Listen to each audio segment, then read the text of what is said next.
आपने सुना होगा और कई गवर्नमेंट की तरफ से काफी स्टेटमेंट्स आ चुकी हैं, गवर्नमेंट ऑफ इंडिया की तरफ से भी, honourable minister government of J&K की तरफ से भी,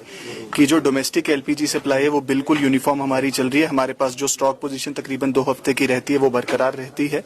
और जो ऑयल मार्केटिंग कंपनीज हैं उसको भी जो है डिस्ट्रिक्ट लेवल कमिटीज जो है और डीसीज साहिबान मॉनिटर कर रहे हैं, ताकि एलपीजी की जो डोमेस्टिक सप्लाई है उसके अंदर लोगों को किसी प्रकार की मुश्किलात का ना सामना करना पड़े। इसी तरीके से HSD और MS या पेट्रोल या डीजल की सप्लाईज को भी रेगुलरली मॉनिटर किया जाता है, डिवीजन लेवल पर भी और डिस्ट्रिक्ट लेवल पर भी, और उसके लिए हमारे डिस्ट्रिक्ट कंट्रोल रूम्स और डिविजनल कंट्रोल रूम भी कंटिन्यूसली फॉलो अप कर रहा है। अगर कोई ऐसी कंप्लेंट्स होर्डिंग, ब्लैक मार्केटिंग या ओवर प्राइसिंग की आती है तो मेरी आप लोगों के जरिए यही सभी लोगों से अपील रहेगी कि इस मुद्दे को लेकर के सिर्फ और सिर्फ गवर्नमेंट जो इंफॉर्मेशन डिसेमिनेशन है उसी पर रिलाई करें, ऑफिशियल इंफॉर्मेशन पर रिलाई करें।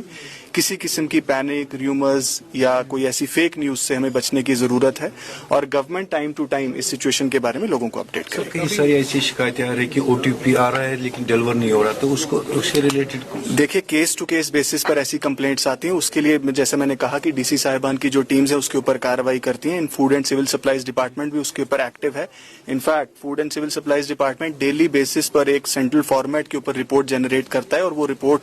जो है गवर्नमेंट के लेवल तक जाती है और उसको मॉनिटर किया जा रहा है। उसका मकसद यही है कि अवाम को किसी प्रकार की इनकन्वीनियंस है। गवर्नमेंट ऑफ इंडिया की तरफ से एक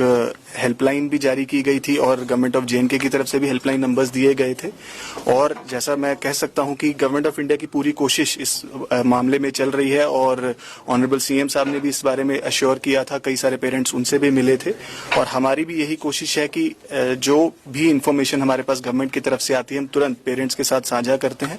और हमारे कंट्रोल रूम से भी उनके साथ कंटिन्यूअसली बातचीत चलती है, क्योंकि कोशिश यही है कि जल्द से जल्द सेफली सभी हमारे स्टूडेंट्स वापस पहुंचे। हमने उनके पेरेंट्स से कुछ 1-2 रिक्वेस्ट भी ऐसी की थी कि हमारे जो स्टूडेंट जितने भी हैं वो हमारी टीम्स के साथ कोऑपरेट करें, और एक अच्छा कोऑर्डिनेशन का जो एनवायरनमेंट है वो बना हुआ है, एंड आई एम श्योर वो जो ये सिचुएशन है इससे हम बहुत जल्द बाहर हैं। कितने